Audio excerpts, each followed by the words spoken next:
at the NCAA championships.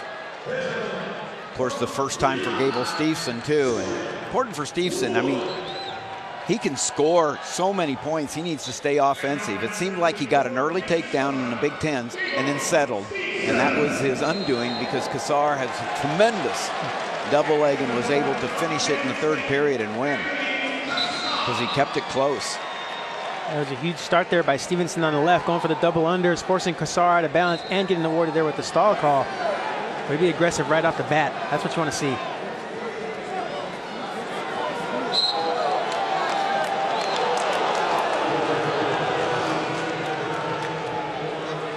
Three of these four had close finishes in the quarterfinals. Wood, a 2-0 win over Sam Stoll. Derek White from Oklahoma State, winner by 2 points. Cassar, 4-0 winner. Only Steveson really rolled as he took down Amar Desi of Oregon State, 11-1. Jordan Wood's going to have to solve getting to the legs of Derek White, getting through the hands, because he lost 3-2 a couple of times, once earlier this year. And he's got to be more physical. Not easy against Derek White, who's a physical wrestler, but Jordan Wood, all of these guys, first-time finalists and very close in regards to the scores that they've had in their matches. Good defense there by Cassar. Steveson went in for that low ankle pick. Wasn't able to get the penetration behind it. Cassar moved back. He's got to get his own offense going now. He can't keep getting pushed out from the center.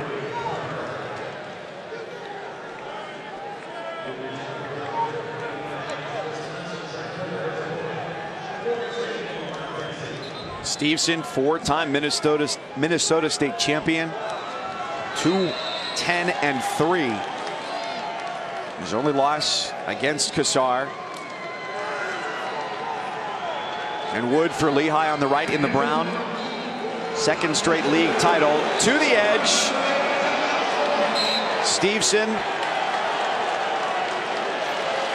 That was a good call by the official there, because he went to anticipating that, but Steveson never got both legs there. Cassar was able to kick out, get to the edge.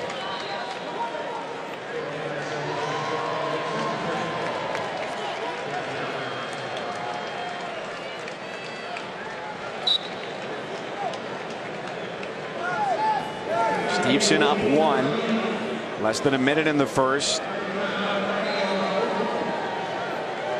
And it's going to go 3 minutes for White and Wood. Nothing on the board. Nice job of seating. 1, 2, 3, and 4. One of 3 weights to go 1, 2, 3, 4 into the semifinals.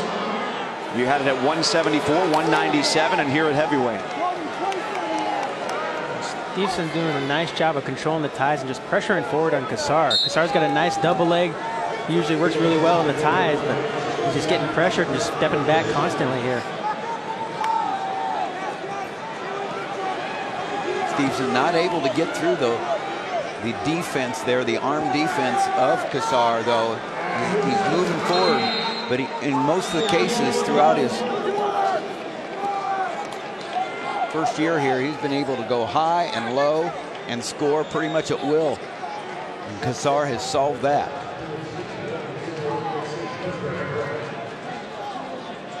Steveson handed Cassar a difficult draw here as he goes bottom to start the second.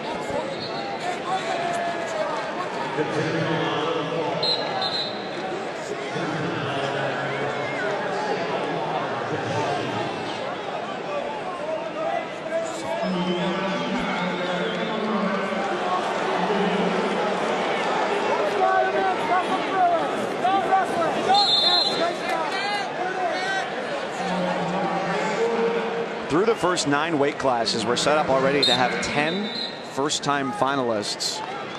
And now that there will be a new champion at heavyweight this year as well, you'll have 2 more first-time finalists coming from this field. That's incredible. Words can't describe what it feels like to wrestle on that final stage. I mean, all the crowd watching you, it's just an amazing experience. So Very special thing for all those finalists to be able to experience that first time. Come out through the flames and the smoke. You remember what song you chose to come out to? They didn't have the songs my year. Oh, no. And if they did, I didn't hear it. I was so nervous, I just ran out. All I was thinking was don't trip on the carpet. Smart bet. Yeah. Spencer Lee last year came out to the Pokemon theme song. See if he chooses that again.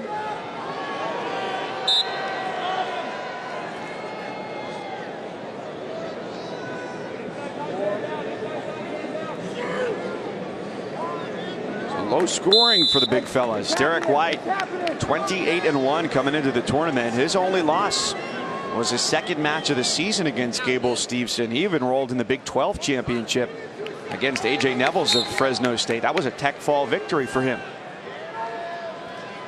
Wood, a formidable challenger, trying to break free here and even things up.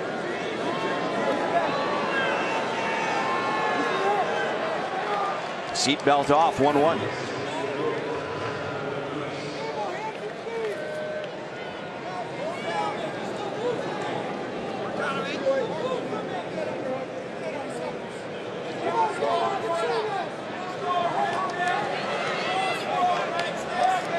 Why has Steveson Cassar been so low scoring, Tim? Well, because Cassar has stopped the offense with his head defense of Gable Steveson right there, and in the same way, Cassar has not been able to lower his level and penetrate through on Steveson.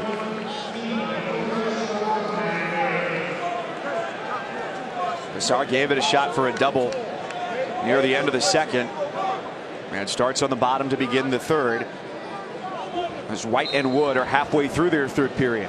In their first matchup in the Big Ten, Gable Steveson came right out, took Cassar down, and then seemed to settle in and not be as offensive as he would want to be. And there's huge score.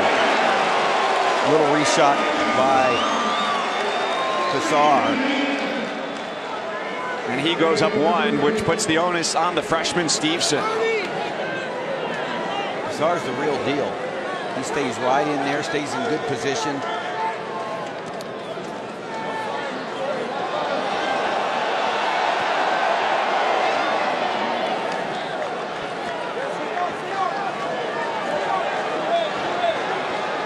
Good job by Cassar here, riding on the edge of the mat. He's got Steveson ankle clamped up there, keeping his toe in bounds, just kind of trying to milk that riding time. White and Wood, the 1-4 matchup, headed for sudden victory.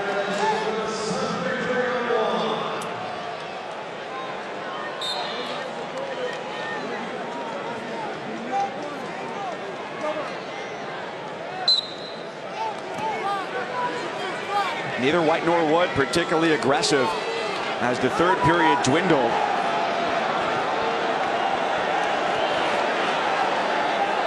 Nobody besides Cassar has been able to handle Steveson the way that he's handling him right here. Because here's Steveson up on his feet, and he's going to get that one. And White, #1 seed, got in on the ankle, earns the 2 points, and is on to Saturday night.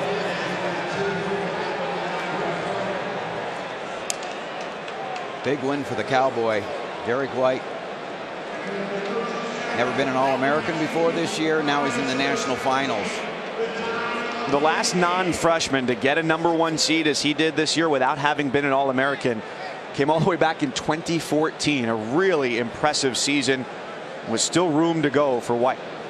Now the brick thrown. I think they're saying that he should have been given the escape before the riding time was accomplished by Cassar. Right now, riding time is at 1:02, and I'm sure they're wanting the escape to be awarded before that minute was accomplished. Quentin, what do you see? That's exactly what they're looking at right now. They have a nice angle of it. Clock in the shot. Look at the clock too. They have a good look at the clock and the arm around the waist. It's a big 3-second difference.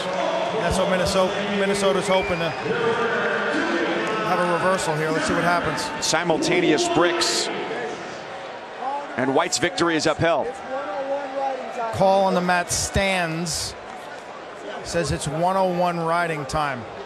So they got a second back, but it's still ultimately advantage Cassar now. Okay, actually they're saying call on the mat overturned. It's 101 riding time, not 102. Yeah, okay. So they make that adjustment. They make the adjustment, but the advantage now, Cassar with the riding time, 42 seconds left, is 3-3. So unless there's a stall call here, which would going against Cassar, so Cassar has to stay in the middle, pressuring forward.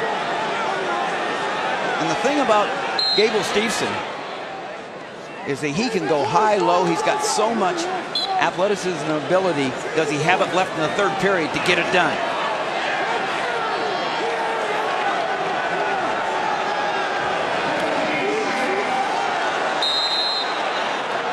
And we've got a Minnesota challenge brick. Are they hands to the face? I mean, it's just, you know, they want him to look, and whether it was a hands to the face, an illegal, unsportsmanlike, which would be an automatic one. Okay, all right. Jim Gibbons just lets us know that it might be catching the headgear, finger inside the headgear. Good catch, Gibby. That's it. Yeah, that's what they're looking at. Unfortunately, Jimmy looks at it. They don't have a good angle of it. Cassar's head was in the way from the angle that I'm looking at. The call on the mat is confirmed. Call on the mat is confirmed. There's no headgear grab. If there was, they wouldn't have been able to see it. Cassar's head was blocking the view. Wow. Steveson needs to score. Riding time giving Cassar the edge. The low shot. Not enough.